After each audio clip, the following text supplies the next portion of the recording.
حکایت عاشق شدن بادشاہ. عاشق شدن بادشاہ بر کنیزت خریدن او آن کنیزت را و بیمار شدن کنیزت و درمان بیماری او. یہاں سے اب ایک حکایت شروع ہو گئی ہے، پہلی حکایت. اور اس حکایت کا عنوان یہ ہے کہ ایک بادشاہ ہے، وہ ایک کنیز پر عاشق ہو گیا اور پھر اس کنیز کو اس نے خریدنے او کنیزت. تو اس کے بعد وہ کنیز جو ہے وہ بیمار ہو گئی. اس کے خریدنے کے بعد جب اس کو حاصل کر لیا اس نے تو وہ کنیز بیمار ہو گئی. درمان بیماری ہو اور پھر اس کی بیماری کا علاج ہوا. یہ ہے اس کا عنوان. کہتے ہیں بشنوید اے دوستاں ہی داستاں خود حقیقت نقد حال ماست آں. خود حقیقت نقد حال ماست آں. بشنوید یعنی سنو، اے دوستو سنو، ای داستاں اس داستان، یہ جو ہم داستان بیان کر رہے ہیں اس کو تم سنو. خود حقیقت نقد حال ماست آں، یہ ہمارے حال کی، موجودہ حال کی ایک سچی حقیقت، ایک سچی تصویر ہے. حقیقت سے مراد سچی تصویر، دا ریئل پکچر، دا ریئل پکچر. نقد حال ما ہمارے موجودہ حال، نقد حال ما ہماری اس موجودہ حال، اور پریزنٹ کنڈیشن.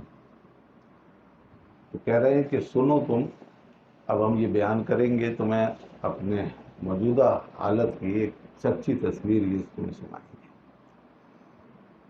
تو بھئی یہ سب حقائق ہی ہیں یہ سب، اور یہ جو قصے ہیں یہ فرضی ہیں، مگر ان قصوں کا جو مقصد ہے وہ حقیقی ہے. ان فرضی قصوں سے انہوں نے جو حقائق نکالے ہیں اور قصے فرض کر کے اور داستانیں جو ہیں گڑھ کے، اور جو حقائق ان پر روشنی ڈالی ہے جن حقائق پر، تو وہ حقائق جو ہیں وہی ہمارے لیے اصل سرمایہ ہے اور اس کتاب کا حاصل.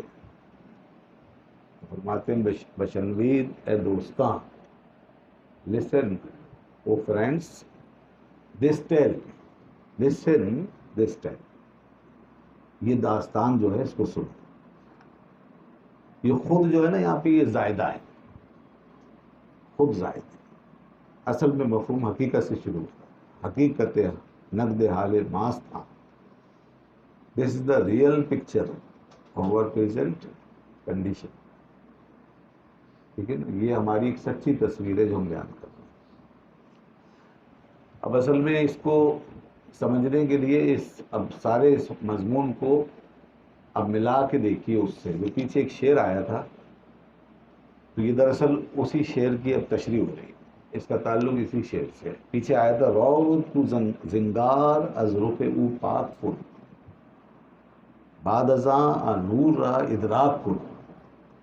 رو تو چل جا، اپنے مخاطب سے کہہ رہے ہیں جا اب تو، زنگار از رخ او پاک کن، اس کے رخ سے، اس آئینہ قلب سے زنگار یعنی زنگ کو دور کر، میل کو دور کر. یہ جو سننے والے ہیں ان کے لیے کہ جب تک تم اپنے میل کو دور نہیں کرو گے تو اس وقت تک یہ چیزیں تمہاری سمجھ میں نہیں آئیں گی.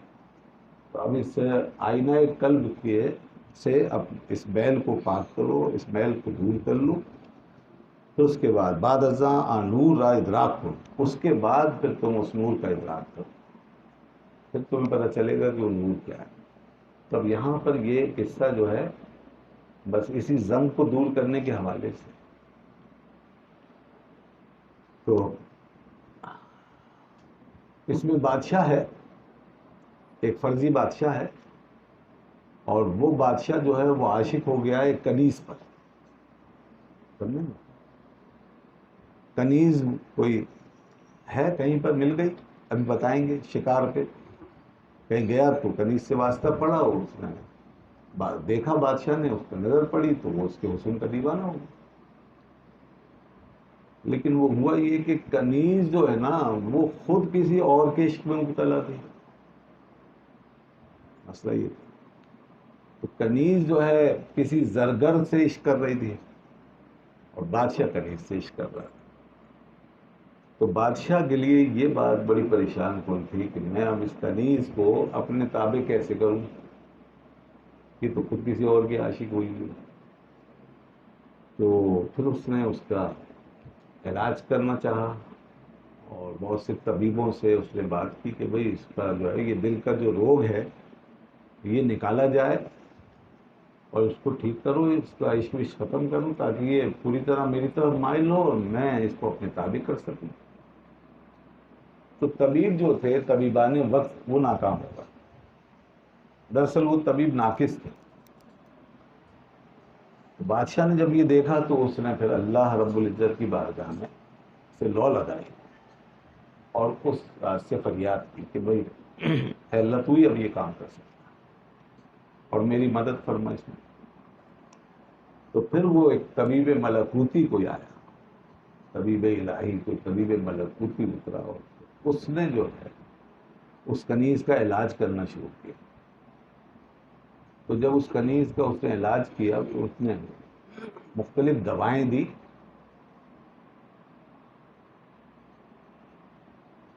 ایسی دوائیں جو اس نے بھی کھائیں اور اس نے بھی کھائیں جو اس کا معشوق تھا، جس پر وہ عاشق تھا. دونوں کو کہا. یہ سب تشبیہ ہے، تمثیل ہے. اس سے یہ ہوا کہ جو وہ معشوق تھا نا، زرگر، وہ اس کا جو حسن ہے وہ ختم ہو گیا، اور وہ یعنی کہ کوئی اس کی طرف رغبت رہنے والی بات نہیں رہی. تو جب اس نے دیکھا کہ یہ تو جس کی وجہ سے میں اسے پسند کرتی تھی یہ تو بے صورت ہو گیا، تو لہذا اس کنیز کا دل وہاں سے، اور وہ پھر بادشاہ کی طرف مائل ہو. اب اس سے وہ سمجھانا یہ چاہتے ہیں کہ دراصل بادشاہ روح ہے ہماری. اس بادشاہ سے مراد ہے ہماری روح، اور یہ روح جو ہے نا جب ہمارے اندر آئی ہے تو یہ نفس کی کنیز نفس پر عاشق ہو گئی. دوسری چیز نفس ہے جس پر روح عاشق ہے، اور روح کو وہ نفس پسند ہے، نفس کی لذتیں پسند ہیں، نفس کے ذائقے پسند ہیں، نفس کا حسن پسند ہے. لیکن نفس کا معاملہ یہ ہے کہ وہ روح کے قابو میں نہیں، وہ عاشق ہے دنیا کی لذتوں پر. دیکھیں تو کیسی حکایت بنائی ہے. یہ نفس ہمارا یہ دنیا کی لذتوں پہ عاشق ہے اور دنیا کے اوپر گرویدہ ہے. تو روح اب پریشان ہے کہ یہ میں تو اس سے عشق کر رہی ہوں اور یہ کسی اور سے عشق کر رہا ہے، تو اب یہ میرے تابع کیسے. تو یہاں پر اب جو ہے وہ کہنا یہ چاہتے ہیں کہ ناقص لوگوں کے بس کی بات نہیں ہے کہ وہ نفس کا علاج کرے اور اس سے وہ عشق چھڑائیں. تو اب کامل یعنی اللہ کی تائید کوئی آئے اوپر سے، کوئی کامل لوگ ہوں، کوئی اچھا ماحول ہو، ایسی تعلیم ہو، جو بھی ہو، بہرحال ہر دور کے مطابق. پہلے شیخ کامل مل جاتے تھے ہر جگہ. تو اب جو ہے ایسا کوئی سلسلہ ہو کہ نفس جو ہے اس کا یہ عشق ختم ہو جائے، اور یہی وہ روح چاہتی ہے کہ یہ میں اس سے عشق کر رہی ہوں تو اس کا عشق ختم ہو پہلے. تو اب نفس کو چھڑانا ہے، نفس کو پاک کرنا ہے. تو جب وہ نفس پاک ہو جاتا ہے اللہ کی تائید سے، تو پھر یہ روح جو ہے اس نفس کو اپنی طرف مائل کر لیتی ہے آرام سے، اور نفس پھر خود بخود روح کے تابع ہو جاتا ہے. اور جب نفس روح کے تابع ہو جائے گا تو بس یہیں سے کام بننا شروع ہو جائے گا. اب یہ روح آپ کو آپ کے نفس کو لے کے چلے گی اپنے اصلی جہان کی طرف جہاں سے وہ آئی. لیکن جب تک نفس اس طرف مائل ہے، روح اس طرف لے کر جا نہیں سکے گی اسے، کیونکہ یہ نفس اس کو ادھر کھینچ کے رکھے گا، ادھر الجھا کے. یہ کتنی خوبصورت بات ہے. بس یہ اب بتائیں گے پورے قصے کے اندر. تو اس کا دوسرا شعر ہے: نقد حال خویش را گر پے بریں، حمز دنیا حمز عقبا برخورے. فرماتے ہیں کہ پے بریم کا مطلب ہے کھوج لگانا.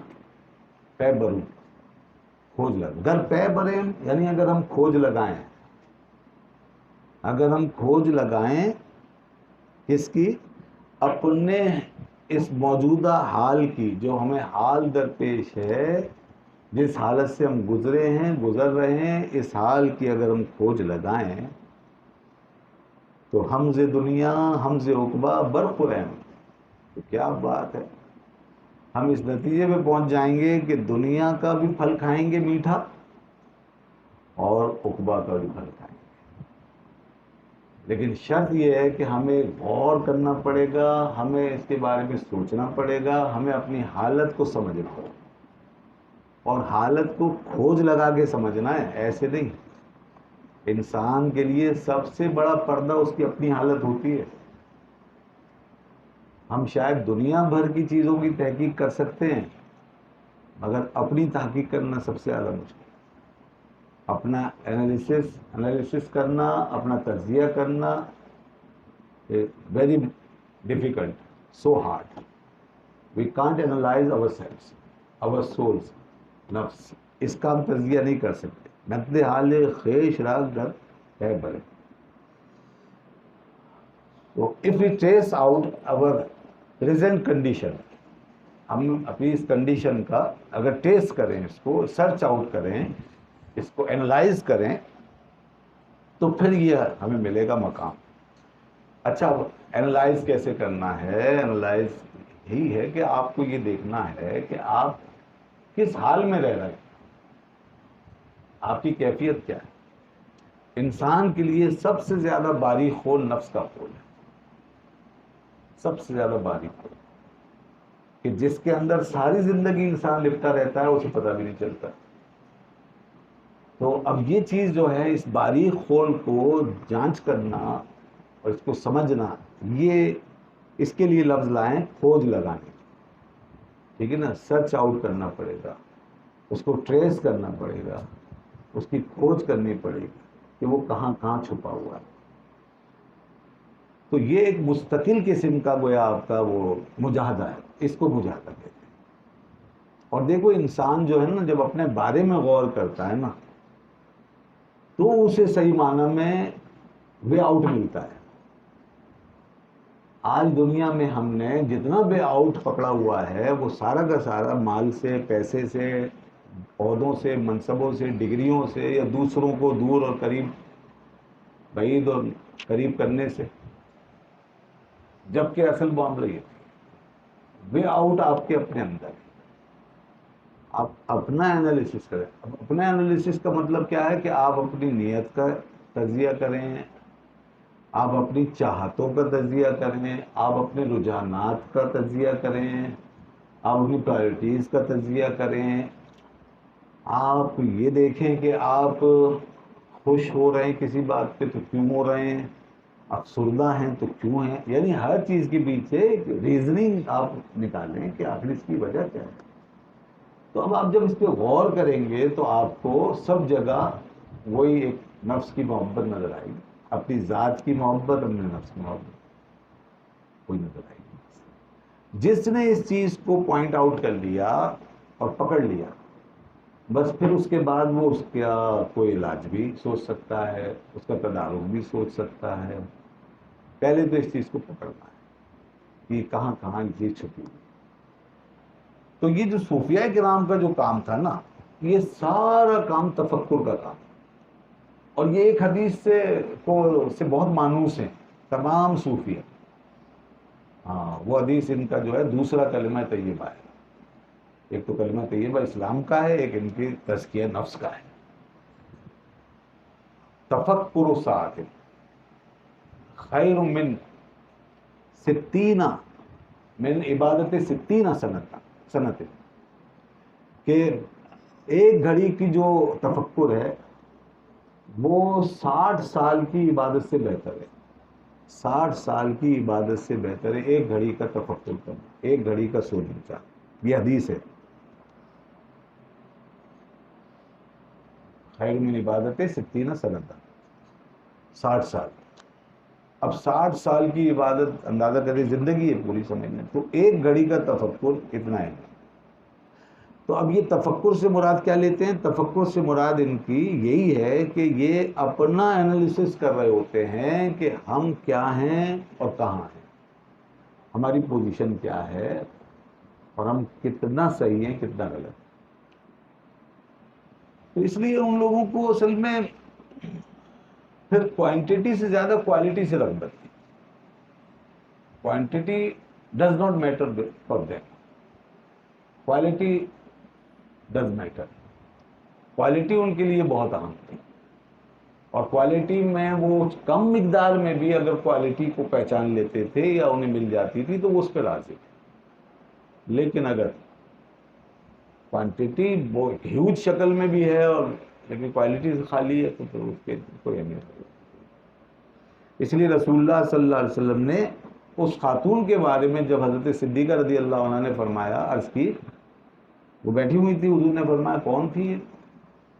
تو کہا کہ بہت عبادت کرتی، بہت عبادت کرتی، رات بھر نماز پڑھتی ہیں، دن میں روزہ. حضور نے فرمایا ماں چھوڑ دو، تم جو ہے وہ اتنی عبادت کرو جتنی تم کر سکتے ہو، اور تم تھک جاؤ گے، اللہ نہیں تھکے گا. تو لہذا تمہیں طاقت بھر عبادت کا حکم ہے کہ تم جتنی طاقت ہو استطاعت کی اس کو اپنے اوپر غیر ضروری بوجھ مت ڈالو. اس بات کی آپ نے تعلیم کر. تو بات یہی ہے کہ آدمی اس پر، ہاں اس میں فرض پورے کرنے پڑیں گے، فرض و واجب پر کمپرومائز نہیں ہے. یہ نہیں کہ بھئی ایک نماز کوالٹی کی پڑھ لیں گے باقی 4 کی چھٹی، کہ فجر میں خشوع خضوع کر لیا یا رات عشاء میں رو دھو لیے اب ٹھیک ہے بس ایک کوالٹی آ گئی. یہ نہیں ہے، وہ کوالٹی دھوکہ ہے. تو اس لیے فرائض پورے کرنے کے بعد یہ بات ہو رہی ہے نفل چیزوں. بہرحال بات ہو رہی ہے غور و فکر کی. تو یہاں پر فرمایا کہ ہم جو ہیں نقد حال خویش را گر پے بریں، اگر ہم اپنے اس موجودہ حالت پر غور کریں تو ہم سے دنیا ہم سے عقبہ خود برخورین، تو پھر ہم دنیا سے بھی کھائیں اور آخرت. خورین مانے خورین، یہ خوردن وغیرہ آتا ہے نا، خوردن کا لفظ خورین، ہم اس سے کھائیں یعنی اس کا میٹھا پھل کھائیں. تو we can eat the sweet fruit of this world and the life hereafter and the hereafter.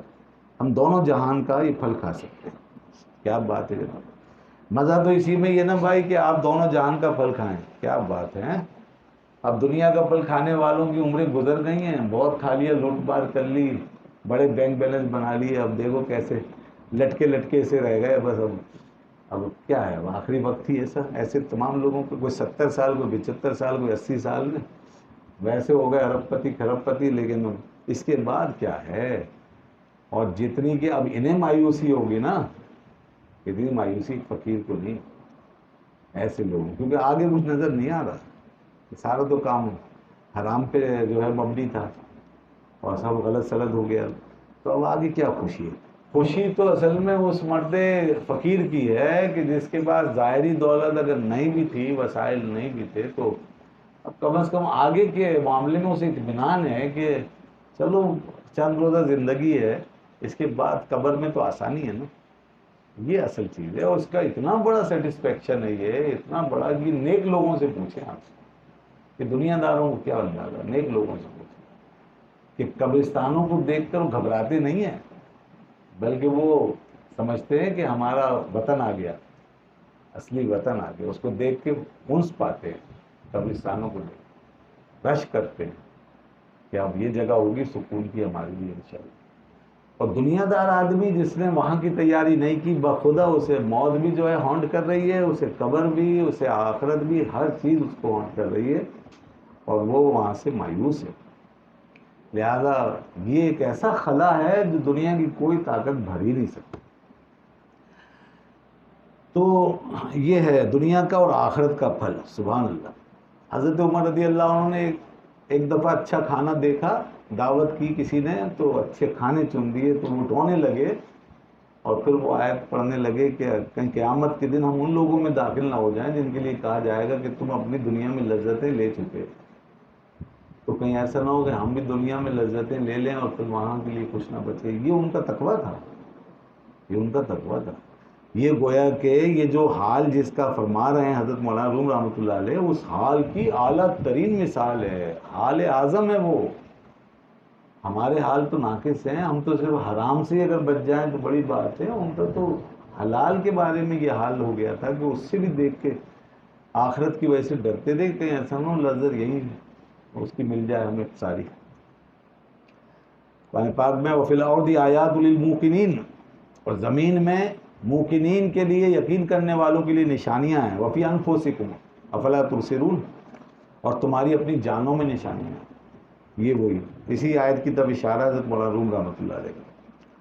اس کے بعد فرماتے ہیں بود شاہ در زمانے پیش ازی ملک دنیا بودش و ہم ملک دی.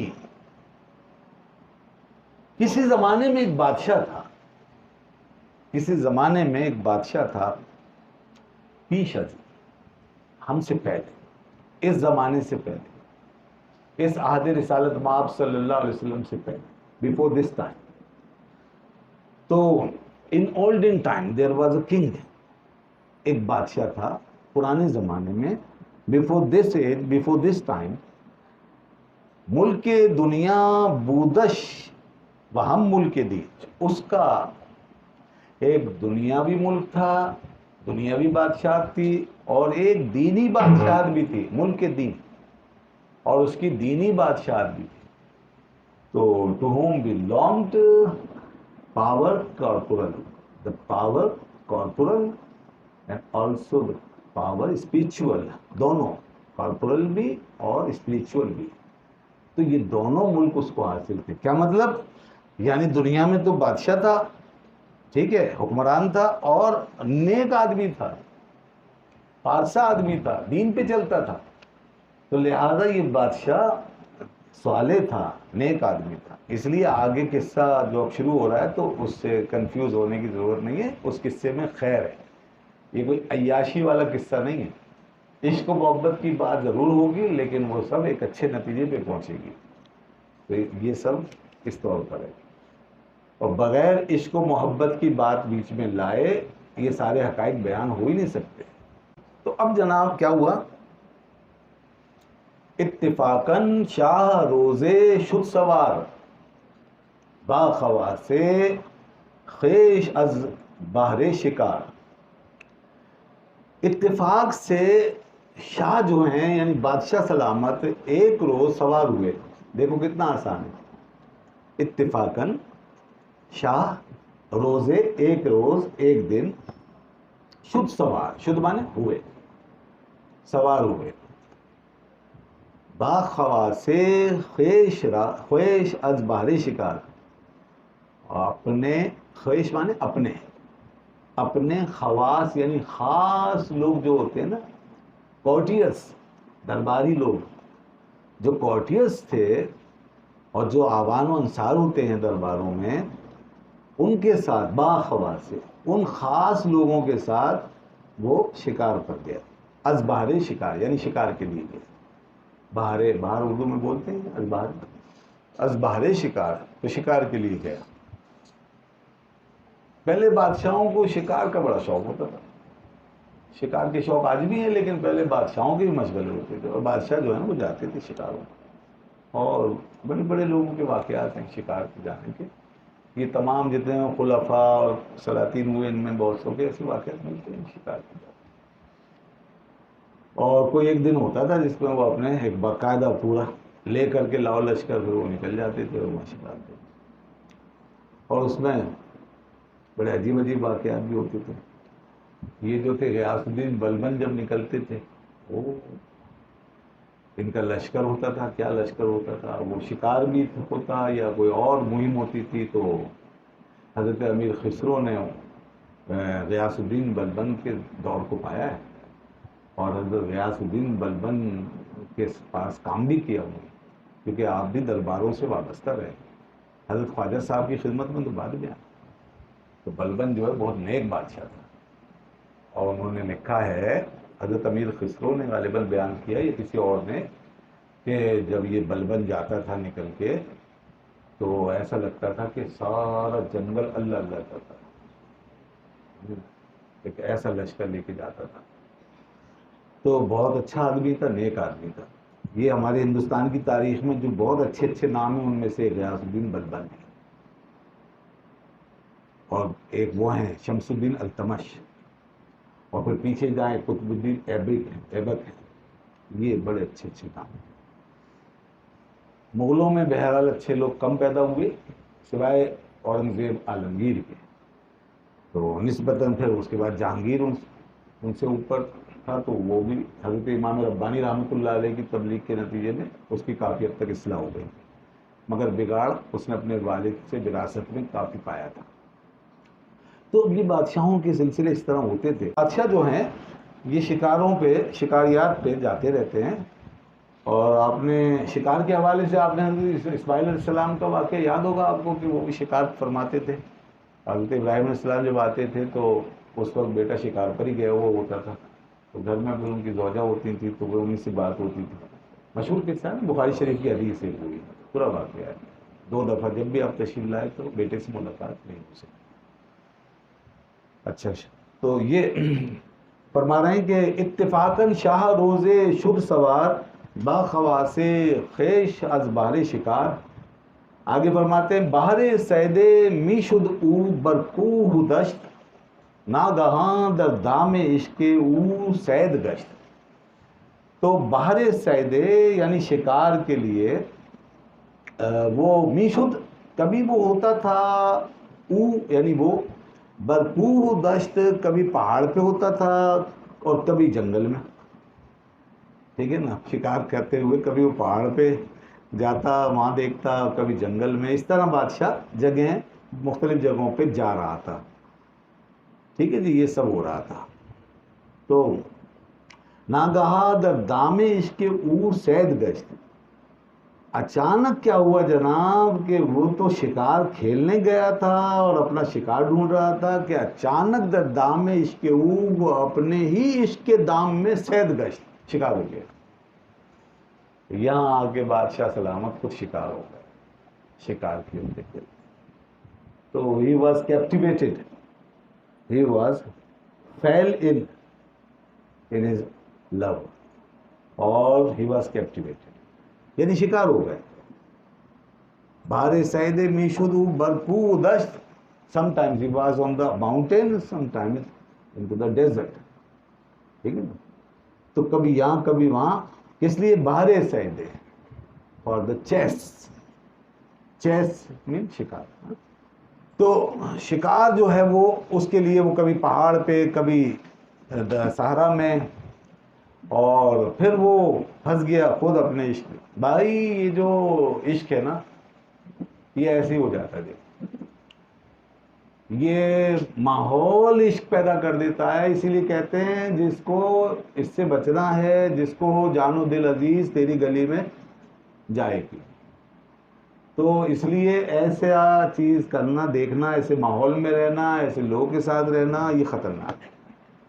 کیونکہ اور بادشاہ اگر کسی عشق میں پڑ گیا تو قوم کا کیا ہوگا؟ پیچھے ساری قوم ہے اس کی منتظر ہے، پتہ چلا بادشاہ سلامت عشق کر رہے ہیں. اس لیے متنبی کا ایک شعر مجھے یاد آ رہا ہے، آپ لوگوں نے پڑھا ہے، رقی الامیر حول عیون فانہ ما لا یزول ببأسہ وسخائہ. بہت پیارا شعر ہے. دیکھو بادشاہ کے لیے کہہ رہا ہے رقی الامیر حول عیون، کہ بادشاہ سلامت کو بچائے رکھے اللہ، یعنی بچا رہے بادشاہ ہمارا آنکھوں کی محبت سے. حول عیون ہے کیونکہ یہ آنکھوں کی محبت ایسی بلا ہے کہ ما لا یزول بباسہ وسخائہ، جو اس کی نہ قوت و طاقت سے جائے گی اور نہ یہ اس کی سخاوت سے جائے گی. پھر کچھ بھی کر لے خوب زور لگا لے، تلواریں اٹھا کے اور فوجیں جمع کر کے اور کشتیاں لڑکے، یہ نہیں جاتی پھر. اور یہ اب سارا مال خرچ کر دے بھائی ٹھیک کر دوں، نہیں ہوگا. اس لیے غالب نے کہا تھا کہ عشق پر زور نہیں ہے، یہ وہ آتش غالب کہ لگائے نہ لگے اور بجھائے نہ بجھے. تو یہ عشق ایسی چیز ہے. اور اگر اچھا عشق ہے تو سبحان اللہ، یعنی عشق حقیقی اللہ سے ہو، اس کے محبوب سے ہو، تو یہ سب سے بڑی طاقت ہے، اس سے بڑی کوئی طاقت ہی نہیں ہے. اور انسان کو اگر عشق دنیا سے ہے، لوگوں سے، دنیا کے محبوبوں سے ہے، تو یہ عشق پہ انسان کے لیے جال ہے. اور بادشاہ ایک عشق کا شکار ہو گیا ہے، تو کہہ رہے ہیں کہ وہ دردام عشق کے او شید گشت. اب وہ کون ہے معشوق؟ کہہ رہا یک، فرماتے ہیں یک کنیزک دید او بر شاہراہ شد غلام آ کنیزک جان شاہ. کہتے ہیں کہ ایک کنیزک یعنی ایک کنیز، ایک باندی، ایک لونڈی، دید اس کو دیکھ لیا اسے جب وہ اپنا شکار ڈھونڈ رہا تھا تو اس پہ نظر پڑا. او بر شاہراہ یعنی راستے میں. شاہراہ، یہ شاہراہ اردو میں ہمارے یہاں ایز اٹ از استعمال ہوتا ہے، لیکن اس میں ہم بڑی شاہراہ کو کہتے ہیں، بڑے راستے کو شاہراہ کہتے ہیں. ٹھیک ہے، شاہراہ ہائی وے. تو یہ شاہ مانے بادشاہ اور راہ مانے راستہ. تو بادشاہ یعنی راستے کی بادشاہ، راستے کا بادشاہ، بڑی شاہراہ ہائی وے، جس کو ہم انگریزی میں ہائی وے کہتے ہیں. اور پھر سپر ہائی وے، ٹھیک ہے نا، یہ بھی کہلاتا ہے. پھر یہ شاہراہ جو ہے دی کنگس ہائی وے، آن دا کنگس ہائی وے، ایک بڑی شاہراہ تھی، ایک راستہ تھا بڑا، اس پر اس نے دیکھ لیا کس کو؟ کنیز کو. یہ اسپائڈ، اسپائی کہتے ہیں کسی کو دیکھنا اور کسی کا تاڑنا، اسپائی. تو یہ اسپائڈ ایک کنیز کو دیکھا. کنیز کیا ہے؟ Hand maiden. Hand maiden, he spied, he look at a hand maiden, he saw a hand maiden. اس نے اس راستے پہ اس کنیز کو دیکھا. شد، اب دیکھا تو بس عاشق ہو گیا. شد غلام آں کنیزک جان شاہ، ہو گئی شاہ کی جان اس کنیز کی غلام. بالکل آسان ہے دیکھیں، ہو گئی اس بادشاہ کی جان اس کنیز کی غلام. تو یہ اس کی جو جان تھی، civil, the soul of the king was enthralled, was captivated, was enthralled and captivated by her. یعنی اس کنیز کی غلامی ہو گئی، وہ اس پہ عاشق ہو گئی، اس کی جان. بادشاہ بیچارہ اتنا طاقتور ہونے کے باوجود اب ایسے ہو گیا جیسے کوئی پھڑپڑاتا پرندہ پنجرے میں. عشق ایسی چیز ہے کہ آدمی کو ایسے کلا بازی کھلا کے اوندا کر دیتا ہے، الٹا پلٹا کر دیتا ہے، کہیں کا نہیں چھوڑتا. اس لیے غالب نے جب عشق کی تباکاریاں دیکھی تو کہتے ہیں جس کو عشق خلل ہے دماغ کا. اور کہیں کہا کہ عشق نے غالب نکما کر دیا، وگرنہ ہم بھی آدمی تھے کام کے. تو یہ نکما ہی کر دیتا ہے انسان کو، اور کہیں کا نہیں چھوڑتا. تو اسی لیے یہ جو عشق ہے یہ اس سے آدمی بچے.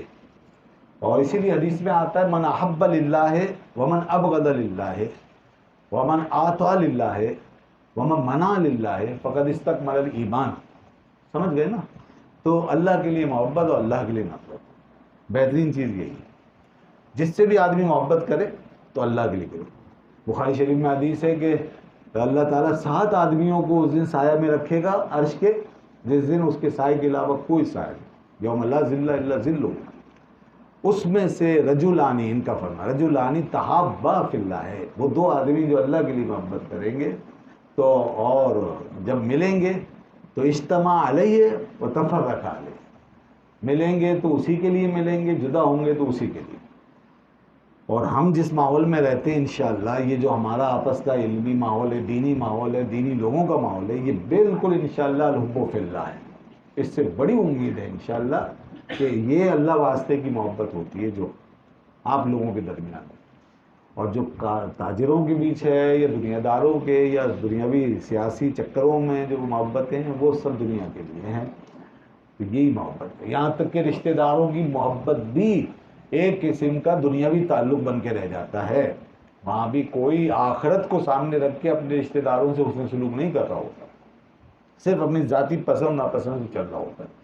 لیکن دینی محبت جو ہے نا یہ خالصتاً دین پہ، اور پھر اس میں اولیاء اللہ کی محبت، سبحان اللہ، کہ جو اولیاء کرام آج ہمارے دلوں میں محبوب ہیں، صحابہ کی محبت اور اہل بیت کی محبت، تو یہ یقیناً اللہ واسطے کی محبت ہے اور یہ ضرور فائدہ پہنچائے گی۔ اعلیٰ حضرت نے اسی لیے تو کہا کہ جنا بنے گی محبان چار یار کی قبر، جو اپنے سینے میں یہ چار باغ لے گی، محبان چار یار، تو یہ محبت یقیناً اللہ واسطے کی ہے۔ تو یہاں پر بہرحال بادشاہ اس کنیز کے عشق میں جب مبتلا ہو گیا اور اس کی جان غلام ہو گئی، شد غلام آ کنیزک جان شاہ، تو his soul was enthralled and captivated by her.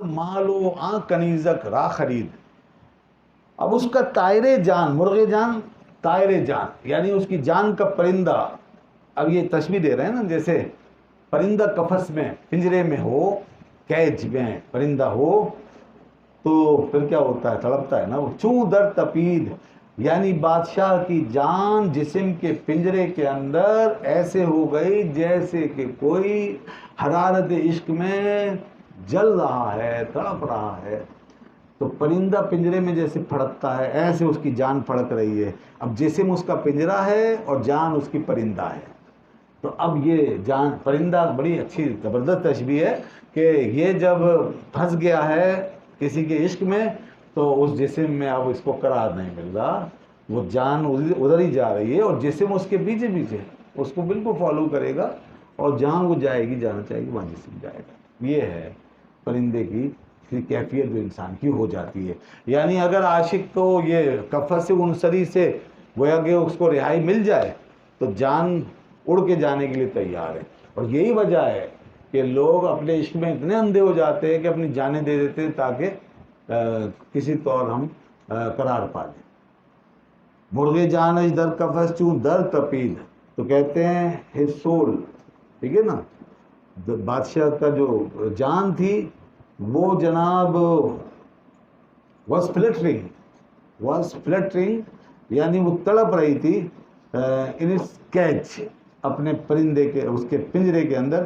داد مال و آ کنیزک را خرید، مال تو بہت تھا، اس نے مال خرچ کیا، داد مال he gave his money و آ کنیزک را خرید and bought that hand maiden، اور اس نے پھر اس کنیز کو خرید لیا۔ اب کنیز کو خرید کے لے آئے صاحب، ٹھیک ہے جی، بادشاہوں کے لیے کوئی مسئلہ نہیں ہے، پھر خرید کے وہ لے آئے، چوں خرید او، اب آگے کیا ہوا، آگے مزے کی بات ہے، چوں خرید او را او برخوردار شد آ کنیزک از قضا بیمار شد، کام ہی خراب ہو گیا سارا، کنیز بیچاری بیمار پڑ گئی، وہ ایسی بیمار ہو گئی کہ کسی کام کی نہیں رہی۔ چوں خرید اورا، جب اس نے خرید لیا، چوں جب خرید لیا اس کو، او برخوردار شد یعنی وہ برخوردار ہو گیا۔ برخوردار کا مطلب ہم اردو میں کہتے ہیں برخوردار، مگر یہاں پہ مانا کیا ہے، یعنی اس نے اپنی امید کو پا لیا، کامیاب ہو گیا، تو اسی مفہوم میں ملتا جلتا ہے نا برخوردار، تو ذرا اچھا سا لفظ ہے برخوردار۔ تو کہہ رہے ہیں کہ وہ اپنی امید میں he won his desire when he bought that handmaiden and he won his desire، اس نے اپنی امید کو پورا کر لیا، کنیز کو خرید کے لے آیا، مگر شومی قسمت کے آنکھ کنیزک از قضا بیمار شد، وہ کنیز بیچاری قضا سے بیمار ہو گئی، یعنی تقدیر سے، divine destiny, by the divine destiny she sickened، یعنی وہ بیمار ہو گئی، sickened، fell ill، she fell ill، اور بیمار ہو گئی۔ تو اب ایک چیز ملی اور دوسری نکل گئی ہاتھ سے۔ یہ دیکھیں اب یہاں پر ایک مضمون بن گیا، یہ اب ایک ڈائمینشن آ رہی ہے۔ اب یہ مولانا روم رحمۃ اللہ علیہ کی بڑی خوبی ہے، اب جب ڈائمینشن کوئی بنتی ہے نا پھر اس جہت سے دکھانا شروع کر دیتے ہیں اور قصے کو تھوڑی دیر روک دیتے ہیں، ہاں یہی ہے خوبی۔ اب اس میں آپ کو ایک نئی ڈائمینشن میں لے جا کے سیر کرائیں گے، گھمائیں گے کہ دیکھو غور، یعنی یہ ایسی چیزیں ہیں کہ جس سے آپ کو غور کرنا آئے گا، آپ کو مختلف جہات میں سوچنا آئے گا، آپ کی فکر کو وسعت ملے گی یہاں سے۔ اب یہاں سے اتنا بڑا نقطہ نکال رہے ہیں کہ دنیا کا حال کچھ اس طرح کا ہے کہ یہاں پر ایک چیز ہاتھ آتی ہے اور دوسری نکل جاتی ہے، ایک خوشی ملتی ہے ساتھ میں غم لپٹا آتا ہے، جب مراد پوری ہوتی ہے تو کوئی نہ کوئی مسئلہ اس میں درپیش ہو جاتا ہے، کوئی رکاوٹ آ جاتی ہے. یہ اکثر و بیشتر ہے، یعنی کوئی بھی شخص جو ہے ہر اعتبار سے یہاں شاد کام نہیں ہو پاتا، اور ہر آدمی کی مکمل دلی مراد یہاں پوری نہیں ہوتی. تو کوئی جیسے کہتے پک لگ گئی تو کوئی پک آ جاتی ہے ساتھ میں، وہ یہاں پر اب نقطہ بن گیا. بادشاہ نے کنیز تو خرید لی مگر ساتھ میں پک لگ گئی، کنیز بیچاری بیمار پڑ گئی. اب دیکھیے اسی مضمون کو آگے بڑھاتے اور بڑی ایسی مثالیں دیں گے کہ بچہ بھی سمجھ جائے اور خوب اس سے حظ اٹھائے، لیکن معنی آسمانوں کی بلندیوں پہ پہنچا ہوا ہے. اور مثال اتنی سادہ ہے، کہتے ہیں آن یکے خرداش تو پالانش نبود، یافت پالاں گرگ خرا در ربود. کہتے ہیں وہ ایک شخص تھا آن یکے خرداشت، اس نے گدھا تو پا لیا، he found an ass. آس گدھے کو کہتے ہیں، ڈنکی. تو اس نے گدھے کو پایا، یکے خرداشت وہ پالانش نہ، لیکن اس کا پالان نہیں تھا. گدھا ملا پالان نہیں ملا، پالان نہیں تھا. تو پالان نہیں تھا تو پھر کیا کرے گا، وہ گدھے پہ تو بیٹھ نہیں سکتا. اب گدھا دیکھ کر کے خوش ہوگا، بس ایک خوشی ہے کہ گدھا مل گیا، مگر وہ سیڈل جو ہے پالان پیک سیڈل وہ نہیں ہے. But he did not found the pack saddle, ٹھیک ہے نا، وہ نہیں تھا. اس نے گدھا پایا، یافت پالا گرگ خرا در ربود. اچھا پھر پالان کے لیے بھاگے گا آدمی کہ بھائی چلو اب اس کا پالان لاؤ، گدھا تو آ گیا، پالان کی ضرورت ہے، تو پالان کے لیے وہ کوشاں ہوا تو یافت پالان پا لیا. اب ادھر پالان تو مل گیا، گرگ خرا در ربود، ادھر سے ایک بڑا سا بھیڑیا آیا اور وہ گدھے کو لے گیا. پالان آیا تو گدھا غائب ہو گیا.